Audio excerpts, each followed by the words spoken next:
Hello, everybody. Welcome to the Africa Business Club's Q&A for Stanford Graduate School of Business. My name is Ruth Lawanson. I am from Nigeria, and I'm joined here today with three amazing panelists. So panelists, if you can introduce yourselves, say your name, where you're from, and what you hope to do after business school. Cool. So my name is Kevin. I'm from Uganda. Before business school, I was running a company back home, worked at McKinsey for the summer, and I'll be joining McKinsey after business school. Hi, everyone. Thanks for dialing in. My name is Eugene. I'm from Kenya. Before the GSB, I was working for the International Finance Corporation in London. And before that, I worked for an asset management firm in Nairobi. And after business school, I'm hoping to work in the private equity space in Africa. Hello, everyone. My name is Olamide. Before business school, I was in McKinsey for 3 years. I was working in the Lagos office for 2 and then in London for a year. In business school, I've actually transitioned a lot. I've worked in space tech over the summer in Google X. And after business school, I'm still not sure what I'm going to do, whether I'm going to go back to Google or stay at McKinsey. Okay, and I'll also introduce myself. Like I said, I'm Ruth. I'm from Nigeria. I did public accounting before business school, as well as did some work on the continent of Africa in different countries in different capacities, which we can get into a little bit later. And after business school, I am one of those people who also has a few options. I'll either do big tech or do something on my own, but it has to focus on emerging markets. So as one of the co-presidents of the African Business Club, I'm super excited to bring this webinar out to you guys today. Our lovely Stanford administrators informed us that this has been a huge there have been huge signups for this webinar. Over 300 people signed up. So it does seem like we have a ton of people from the continent or connected to the continent of Africa in some way who are interested in life as African student at the GSB. So I'm super excited for you guys to have that conversation with you guys. So wanted to ask one first question. So when did you guys decide to apply to Stanford, and what made you guys choose Stanford over other schools? Anybody can go first. Okay, I'll go first. Well, so I think I decided to apply to Stanford perhaps 1 year before I applied. And I had lived and worked in Europe for almost 3 years, and I thought it would be great to actually come study in the US and also have a bit of an American experience before returning to work in the continent. The reason I chose Stanford is because I wanted a school that was really committed to the African continent. And I think over the last 5 or so years, we've seen Stanford probably demonstrate that more than any other school. I happened to interact with the Stanford Seed program, which is being run out of Nigeria, out of Ghana and Kenya. And I met some of the Stanford Seed alums. I also met some of the students who would come here under the Stanford Africa Fellowship, which I think is a strong statement by Stanford that they're actually really committed in Africa's future. So that made it an obvious choice for me. I can go next. I decided to apply said I wanted to come here in 2015, and the previous Dean of Admissions, Derek Bolton, was in Uganda talking about the GSB, and to put it bluntly, I fell in love after that talk. And then started speaking to a bunch of students, alums, and the main reason I wanted to come here is down to the people. Just interacting with so many people who are super impressive, but also down to earth and genuinely kind people was a place I wanted to be at. Like everything else I thought was amazing, curriculum, school in general, but it came for me down to the people who I'd spoken to and interacted with. Right. And just to build on what Kevin said, so when I was thinking about applying to business school, as I said, I was in McKinsey before, and actually the Africa office had a lot of people go do their MBA, but no one had come to Stanford. And when I was thinking about applying to business school, I think for me, the biggest thing was I really wanted to know myself more, and I wanted to be in a program that allowed me to explore myself, explore interpersonal dynamics, and Stanford is the kind of place where that is encouraged and that is allowed, and you have the permission and almost the support to go deeper into yourself. So that was why I decided to come to Stanford. Amazing. Thank you. So I do know personally, all of you guys did not live in the United States before you started Stanford. I know you visited, but you hadn't lived in the United States. So I'm curious to understand how that transition was for you guys to the Bay Area and to Stanford. I think it was surprisingly easy for me compared. So I did my undergrad in the UK, and it was super difficult for me to do that transition from Uganda to England. But to the US, it was a lot easier. It might be a function of age. I came when I was 27. But also I think it's a function of the community here. There's so many people willing to help you understand what's happening on campus. The second year was great. The Africa Business Club, the Black Student Association, everyone I interacted with was super helpful in helping me adjust to living in the US. And so looking back, I should not have had any worries of making the move here. It was a pretty easy shift. Thank you. Yeah, I think for me, even though I went to school in the UK like Kev, the first few weeks, it did take some getting adjusted to. So all the cities I've lived have been really big cities. I lived in Lagos, I lived in London, and Palo Alto is very beautiful, but it's a smaller city compared to Lagos or London. So that was a little bit of a hard transition for me. But what I would say is the African community in Stanford is extremely strong. So that served as a base of support, of encouragement while I went through the transition and navigated it a little bit. Anything for you? I know you just started a few months ago, so maybe you're still adjusting. Yeah, and I think I just didn't want to repeat what everyone has said, but I think it was easier than I expected, and that's just because I think Stanford dedicates a lot of resources to students, and that makes that big transition really easy. I think the only thing I struggled with was taking a 16-hour flight from Dubai. That's really tough. Yeah, that sounds tough. So you guys have now spent over 1 year each at Stanford, and you've been here for a few months already. I would love you guys to just discuss how being at Stanford has changed the way you plan to either work in Africa or how you plan to impact the continent of Africa.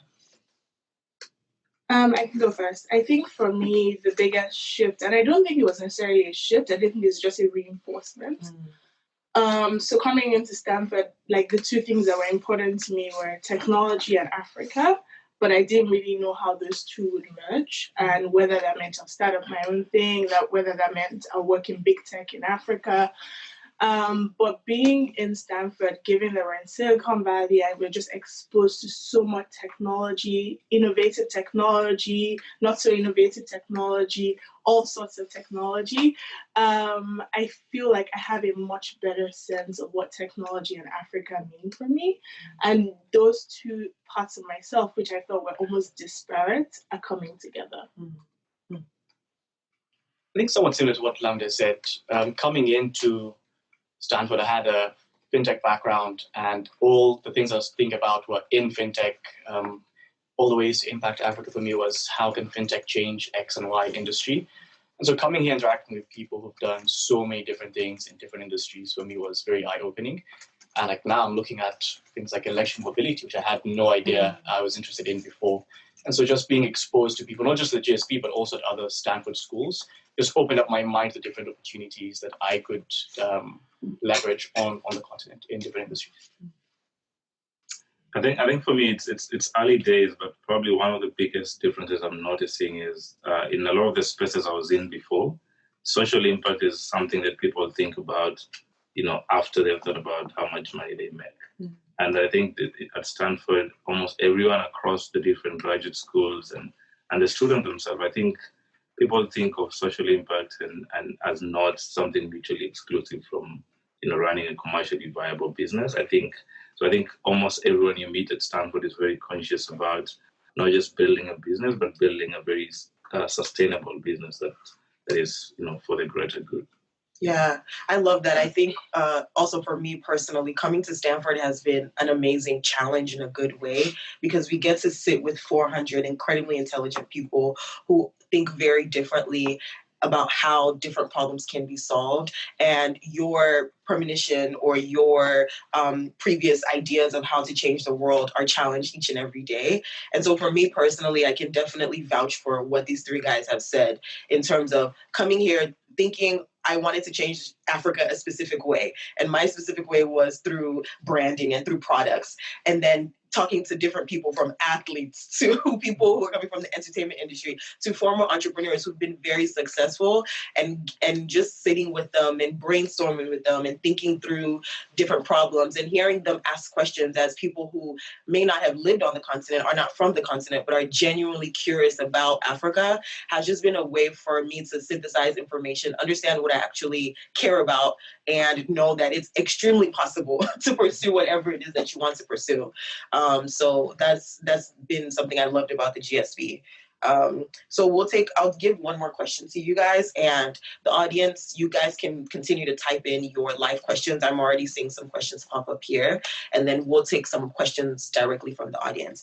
But the last question I wanted to ask you guys before we give it over to the audience is, what have been some of your favorite activities at the GSB so far? It could be fun, it could be academic, it could be sleep. I think for me, it's been the Africa Business Forum. I coached that with Olamide, and it was an amazing experience. Just showcasing what the continent has to offer to people on campus, and also interacting with so many business leaders, academic leaders from the continent, either focused there or working in the US as well. It was just an amazing experience for me.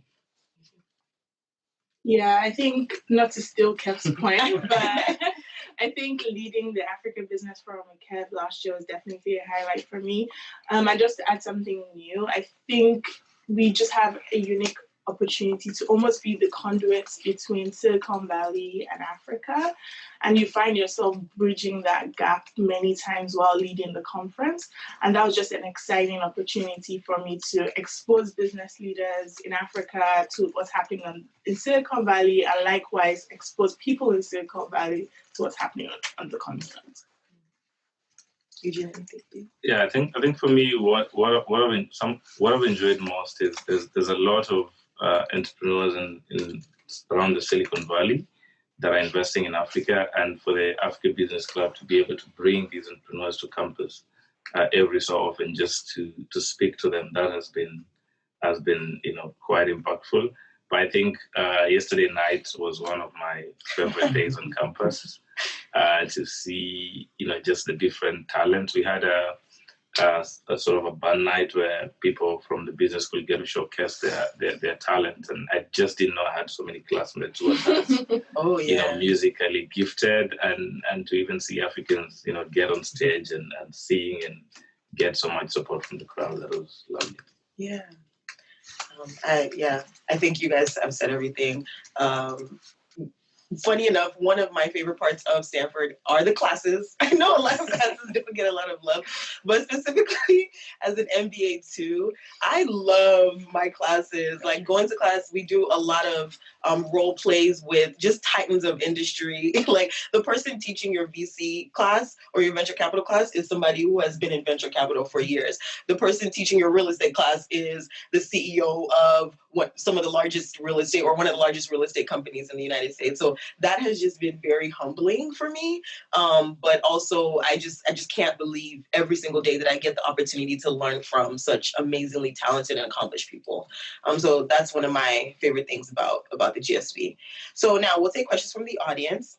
So I'm going to, hopefully I pronounce this correctly, but Rupafadzo Chidao, I want to ask you a question, Kevin. Mm-hmm. And the question is, you mentioned that you were an entrepreneur before the GSB, and then you mentioned that you interned for McKinsey, and you plan to go back to McKinsey. So what is the thinking behind going from entrepreneurship to consulting? Because usually it's consulting to entrepreneurship.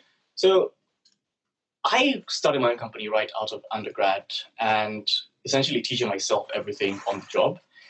And coming into the GSB, I thought I was missing certain skill sets that I thought large corporate organizations that are super structured, have massive training programs would be great for me to learn from. And that's why I did choose to go to consulting and to McKinsey. And I think I did learn quite a bit over the summer. And I think there's value in me learning those things for the next year and a half, 2 years. And I think those will be super valuable in my company.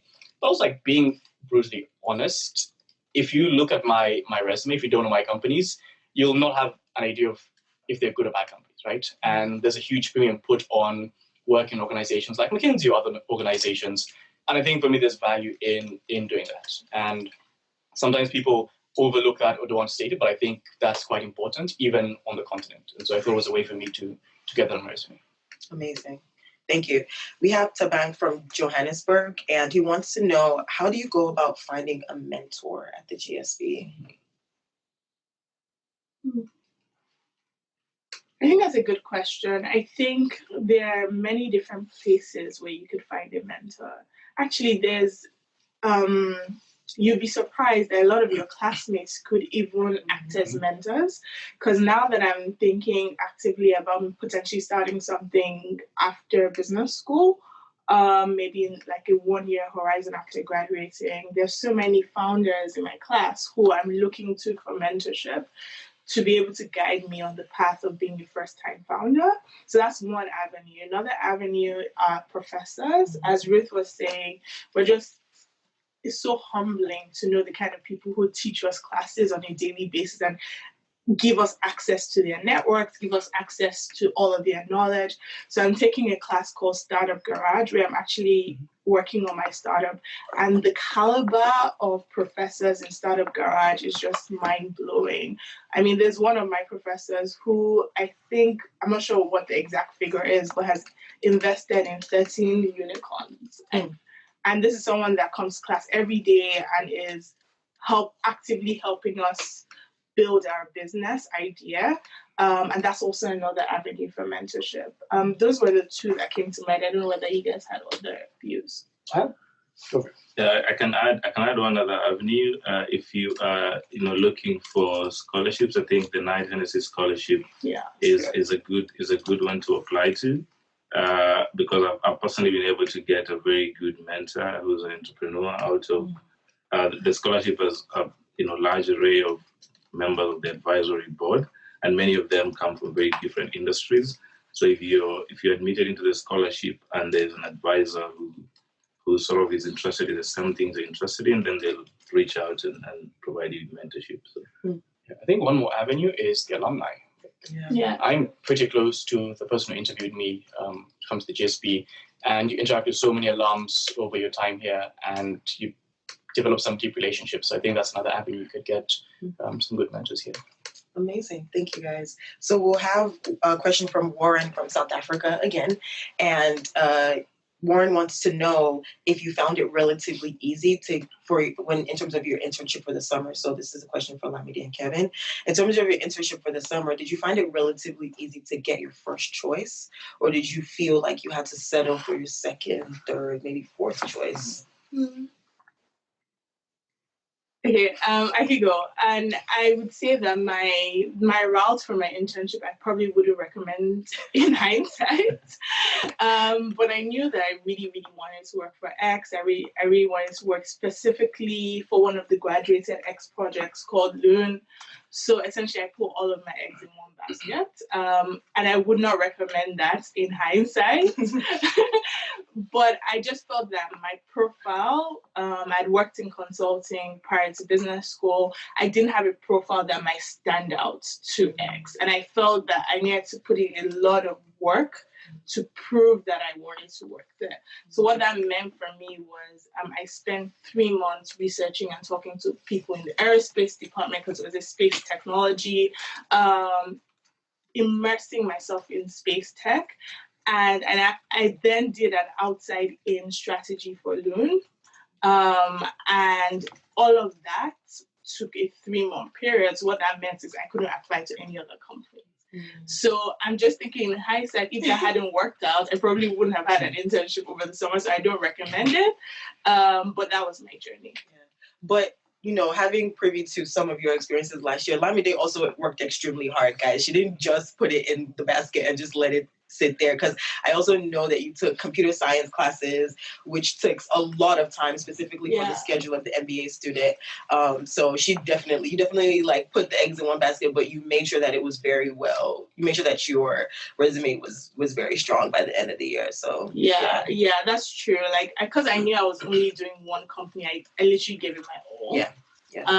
And I wanted my application to be an application that would at least get a call back. So it kind of worked out. I might be on the extreme end of that spectrum where I came in with different ideas of what I wanted to explore. Consulting was definitely very close to the top. I flirted the idea of investment banking, venture capital, tech, and I thought about applying to all these industries and all these companies. And you get to a point where you realize that you can't devote as much time and effort to applying to all these, and your application will definitely not stand out if you're spreading yourself too thin. And so I focused on consulting for the internship, and got McKinsey. So I'm glad I did. It was a great experience. I'm going back. Amazing. So we have a question from David Nsa, who I'm guessing is from Nigeria. But the question says, aside from Paga, can you please talk about other startups that have been founded by African Stanford alum? And can you spotlight some PE firms in Africa that are doing some interesting things to develop the continent? So, Eugene, I'll let you take the PE question. And then Olamide, Kevin, maybe you guys can talk about startups and running companies that have been founded by alum. Besides Paga, I think there's Nala in Tanzania.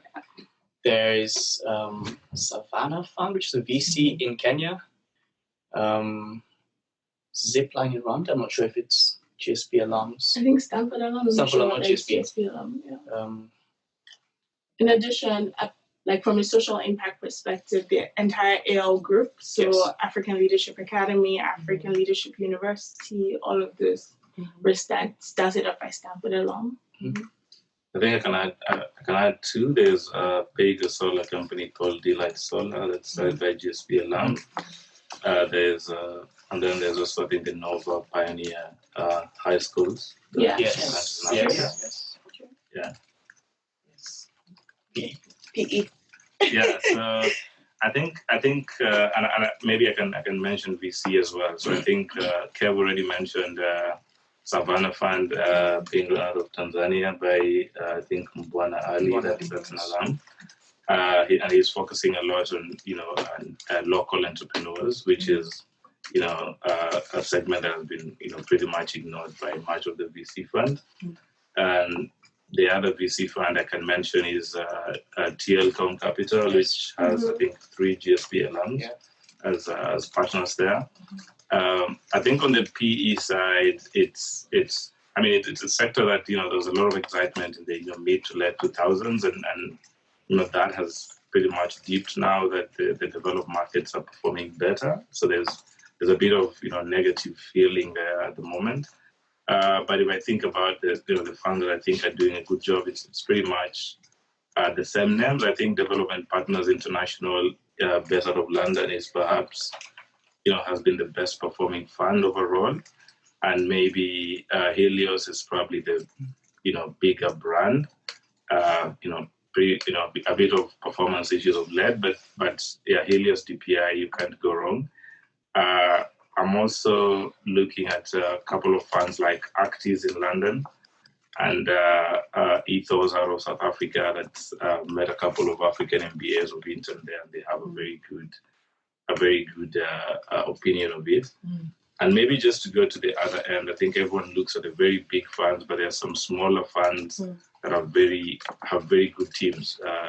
One of them run by a GSB alumni, Cross Boundary. It's a pretty decent team. So maybe not that big in size, but a very decent team and playing in a very necessary space, which is off-grid power. Yeah. I think one was always Africa 50 in Casablanca, I think. Yeah. And I think the cool thing, going quickly back to the companies that have been started by GSB alum, is I think most or all of us here have had the opportunity to interact with at least 2 or 3 of these founders. And I think coming to Stanford and now understanding what leadership training looks like is very clear that these people were very positively impacted by the leadership training that you do get at Stanford, because it's the leadership style speaks to a leader that you feel cares about you and cares about the impact just as much as they care about building a successful company. That's been my personal experience with these alumni, which was, going back to the first question, one of the biggest reasons why I personally chose to come to Stanford. So we're going to take a question from Kareem from Egypt. So Kareem wants to travel to the United States to visit Stanford University and learn more about the MBA program and the Stanford culture. And his question is, when would you recommend that he visit? I would say that during the Africa Business Forum, clearly. Yeah.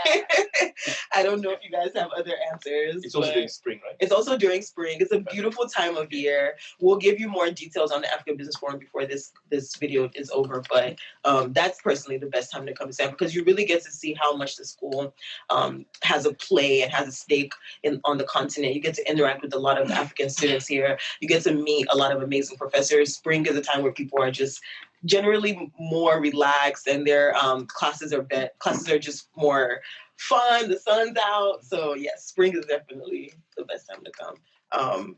Anything else before I move on? I want to add something to add. I also don't want you to feel like you should come to see the campus before you apply. Very good. Like, I never came here to Yeah. see the GSB, and it was a great decision nonetheless. So don't feel obliged to come to visit the campus if you can't. Yeah. If you're in the area, if you want to come anyway, like, feel free. That's a good decision, but don't feel obliged to make the trip. Yeah, that's such a great point, because it doesn't do anything for your application to come or not to come, like zero things for applications to come or not to come to the campus. So great point, Kevin. So let's talk about this question about Silicon Valley. So Sadiq Goma wants to know, how involved are you guys, if at all, with Silicon Valley? And has it been easy to promote African solutions and raise funding, if you've tried or if you know anybody who's tried? I think Silicon Valley, before I came to Stanford, could feel like a very nebulous concept of what exactly is Silicon Valley. Where is it? Is there a location? Is this area of land Silicon Valley? Yeah. I think coming to Stanford, I've realized that Stanford and Silicon Valley, you can't even separate it. Stanford is so embedded in Silicon Valley. You're constantly exposed to entrepreneurs, you're constantly exposed to VC investors, all of the things that make Silicon Valley what it is. Now, to the second question around raising money as an African entrepreneur, I personally haven't done it. I know, Kev, maybe you can talk a little bit more about this, but I've spoken to African entrepreneurs, and there have been people that have been very successful, like Kobo 360 just raised a $30 million round, like people that are raising money. I know that sometimes it takes a little longer, and sometimes you need to show a bit more traction, but I'm encouraged by the fact that quite a few people have done it, and it just seems to be on the rise year on year. Yeah, I also haven't tried to raise here. Like, I'm not actively exploring different set of ideas, but I do know Africans who've raised funds while still in school. The one that comes to her mind is Nala, who joined YC right out of the GSB and was able to raise some funds. So it is doable. I don't know if there's any Africans in our class who've tried, or even the class above ours, but looking broader at the class in general, there's a lot of people who've raised funds for their companies. So it's not unachievable. Yeah. Yeah, I can add, I think the person who probably mentored me a lot when I was applying to Stanford is from Kenya. And I mean, I can't mention the company because it's yet to officially launch it, but I know, like, he developed the idea when he was here, and the first investors in the fund were, a couple of his professors.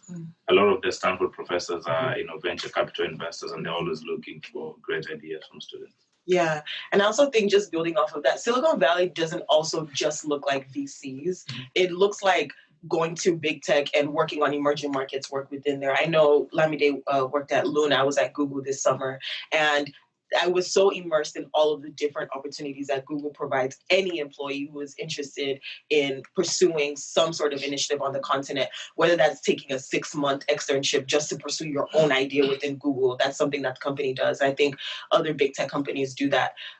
Also, speaking of Nala, and also speaking of some class of 2018 graduates that I know who also founded a company in Kenya called Safi Analytics. Silicon Valley can also look like some of your friends and classmates who are very interested in supporting what you're doing, both from a mentorship, partnership perspective, but sometimes also from a financial perspective too. So we'll take probably one more question. And I love this question. So this is from Odoso Ankara. And the question says, what would you say stood out most in your application? And what advice would you give future applicants? And before these three lovely people answer, I would just like to preface everything they say by everybody's application is very different. Yeah. You do not need to feel like you need to copy somebody's specific application to get there, or that their application is the best recipe for how to get to Stanford. But I do think that everybody's story matters, and it helps you to kind of understand people's experiences, what they felt mattered to them, and as they were going through the process of applying to the GSB. I could go. So I think, to be honest, I'm not 100% sure what stood out in my application. But if I was to reflect a little bit, I think the what matters to you the most essay is a key part of the application. And so how I thought of my application is like a portfolio of different things. So I used my resume, used my recommendations to almost tell the story of the achievements that I had thus far. And then the what matters to me, or what matters to you the most essay, I used it as an opportunity to just tell the story of Olamide behind the achievements. And it was just a very, I think, very real, raw essay about what matters to me the most, without judgment, just stating it as it is, not trying to impress. And I think that might have been an ingredient, but I would never know what exactly got me here. Yeah, it's really hard to know unless you see it in outcomes, what really they liked about your application. But maybe if I speak to what I think is different, in my profile and, everyone else that I've met, I think, so I feel most Africans have been to, only their country and the continent. That's one thing, that most Africans haven't traveled a lot in Africa. And I had two jobs that allowed me to travel so much in many other African countries. I think probably worked in almost 16 African countries on different projects. And I think the depth at which I was able to speak about African issues, I think, is probably different from someone who's maybe just lived in one part of Africa. I think that's something that came out in my application. I can't point what I thought was the most important part of my application from the school's perspective. So I can't say what got me in, but looking at it from my perspective, at what I put in the most work in, I think was the one that was most essay as well. And why I say that is when I had different versions of the essay at some point. I did everything. I started typing from scratch, super raw essay. And I started tearing up when I was typing it. I was like, yeah, this is it for me. But I don't know if that's what got me in or not. It might be something else. But for me, that's what I felt was most important for me in the application. Yeah. For me, it was just my raw intelligence and just beauty. No, just kidding. No, isn't that funny? No, I'm just kidding. No, but I think similar to what people are saying here, I think our applications made sense in terms of where we're coming from and what we want to do. And it probably showed a lot that we thought really intentionally about what we want to do with a business degree at Stanford, and why we want to do those things. And so I think the biggest thing that I'm getting from this panel is just the idea of authenticity and not feeling like you need to be somebody different to get into Stanford. Everybody talked about writing real and raw essays and talking about your actual experiences. And that was definitely my experience as well. So we're going to take one more sort of general question, and then we'll sort of close this out. So we are getting a lot of questions about what financially looks like at the GSB. So I'll just kind of cap and umbrella everything by saying, if you don't already know, the GSB offers need-based fellowships and not merit-based fellowships. But the need-based fellowships are very generous and are based on sort of an objectively scaled system that the GSB runs. Also, there are other ways to fund your MBA program, like the Knight Hennessy Scholarship. I know for example, in Nigeria, there are different organizations and corporations that offer different types of full scholarships. I'm imagining that some may exist on other countries on the continent. But I would definitely say that one of the best things I did was having a mind switch in thinking about the GSB from a debt perspective and more from an investments perspective. And I think that just helps you to ease your mind, because what you get by mere default of being on this campus is a huge investment that yields opportunities for you for years to come. But you can definitely go on gsb.stanford.edu to find out more about what financial aid looks like for you as an individual planning to apply for next year or the years to come. So the last group of questions I'm getting actually have a lot to do with student life.